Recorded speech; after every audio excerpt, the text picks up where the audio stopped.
Yo, what's up guys? Here we are, Billy with MileSplit. We're here with the one and only DJ Principe. Just ran 4 flat. That's crazy. That's the 3rd fastest time ever in high school history, indoors. Next to Drew Hunter, Alan Webb. Those are 2 pretty huge names. What's it mean like to, be talked about with those names? Yeah, I mean, it's pretty humbling.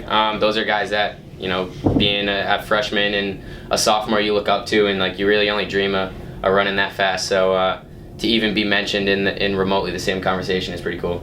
Yeah, now you had a great cross-country season, broke the Bowdoin Park record twice, had the fastest speed rating for whatever that's worth. Yeah. And did you know that this track season was going to be crazy off of the strength and the results you had in cross-country? I had some pretty big goals for outdoor. I wasn't really sure how quickly I'd get after it.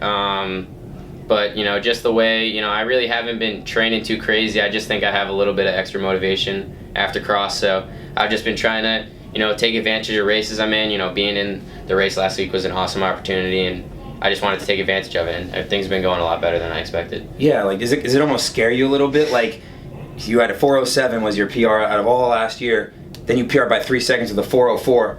One of the first races. Was that your first race indoor? Yeah, I ran I think I had shaken a little bit of rust off in some dual meets before then, but I don't think I'm really worried about running too many races. I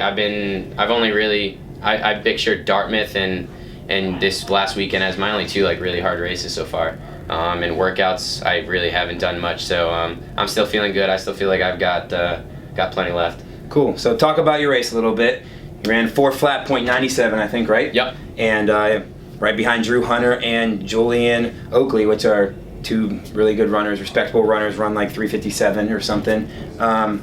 Walk me through your race, I guess. Yeah, I was really just looking to really just try and hit as even splits as possible. I talked to Drew before the race, and he was awesome, just giving me some tips. He was like, listen, no matter what happens, have faith at 1200, no matter what you're at. He said he had never been below 301 at 1200 before both of his sub 4s last year. So he was like, if you're 301, 302, as long as you're feeling good, stick with it and just keep rolling, anything can happen.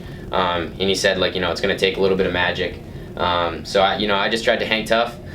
He ended up making a great move with probably 300 to go, 250 to go, and I just tried to work with that as best I could and really just try and finish as hard as possible. So what'd you go through in the 800 and the 300? Yeah, I went through 8 in 2 flat to 201, and then 1200 in 301. I know I went through 1400 in 331, so I knew I had to move, but just trying to hang in as best I could. Awesome. Walk me. I mean, you just walked me through the race, but kind of what's going through your mind when you're towing the line there? What were you thinking? Is this gonna be it, or how nervous were you, or were you more excited? Yeah, I was trying to stay pretty calm. Usually, I do get pretty nervous before races, but I don't know what it was at that point. I was just really excited to try and get after it. I had talked to a few of the guys before the race, and there seemed to be a group at 4:05 trying to hit that split, and a group at 4. So in my head, I was just listen, get out, set yourself up for 4 minutes. Somewhere around that area, you want a PR, and the best way to do that is to go out with the pacers. So I just really wanted to stay focused and stay connected. Awesome. So I guess. I mean, it's a PR by 4 seconds or 3 seconds, whatever you want to say. Not much more you can do than PR. That's the best you've possibly run. But what are some things that you think you could have done better in that race, maybe that would have made you break 4? Yeah, I think it was something that Drew talked to me about afterwards. I sort of took it from his post-race interview. He was talking about just getting set up right behind the pacer. Especially for me, if the pacer's going through at 159 and I'm 4 or 5 guys behind him, I'm going through in 201. So I think maybe just moving up a little bit, because trying to go around people at that speed's a lot harder than anything else. So if I can set myself up early so that I'm already in a little bit of a better spot, I think that would help. Awesome.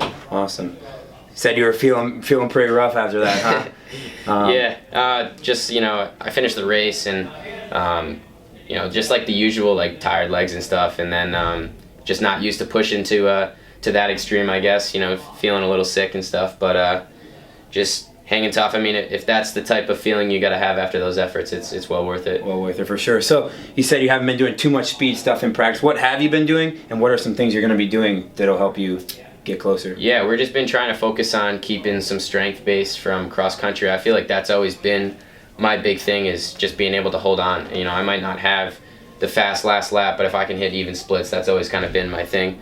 So trying to keep, you know, solid runs, solid pace on my runs. I'm sure we're going to start doing some more speed workout. My coaches are always ready to go. But for me, it always seems like, you know, our indoor schedule is pretty busy. So just to keep it from overdoing it, I kind of use my local races and stuff as my best way to get sharp for big meets. So It's smart. It's smart. So again, you're close to breaking it. What are some races that you're going to get yourself into, you think, that are going to help that happen? You know, we've got the Grand Prix this weekend, which is, you know, a great high school race. There's going to be some great guys in it, and you know, I really want to go out and just compete with those guys and see how well I can do against them. Then we kind of refocus back towards our state meet for a few weeks, but you know, Millrose I should be in the second heat of the mile at Millrose. That's going to be, you know, I'm thinking a very similar pacing style to this week, so that should be a pretty good opportunity. Awesome. What do you think? What goes through your mind when you think, like, what's the place or where's the time you're gonna think you're gonna run to break that? Yeah, I think it comes down to you know, maybe not. I don't think there is necessarily a race that guarantees it. Me mentally, I'm just trying to get ready for whatever comes my way, whether it be Millrose or another meet.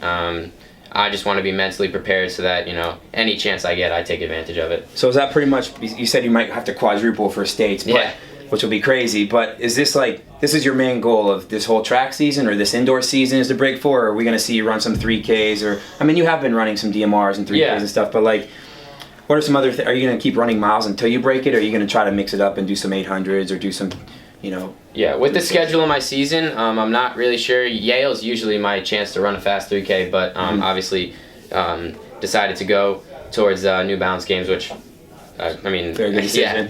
But for me, I really just want to, you know, whatever meet comes my way, that seems to be a great opportunity. States is always a big deal for our team. No matter what happens throughout the year, States is always the main focus. So if that means not being able to run a really fast 3K, so be it. You know, it's always all about the team and indoor. Awesome, that's good to hear. Good to hear. All right, man. Well, I think that's good. Thank you very much. Yeah, thank you. DJ, the man right here. You heard from him.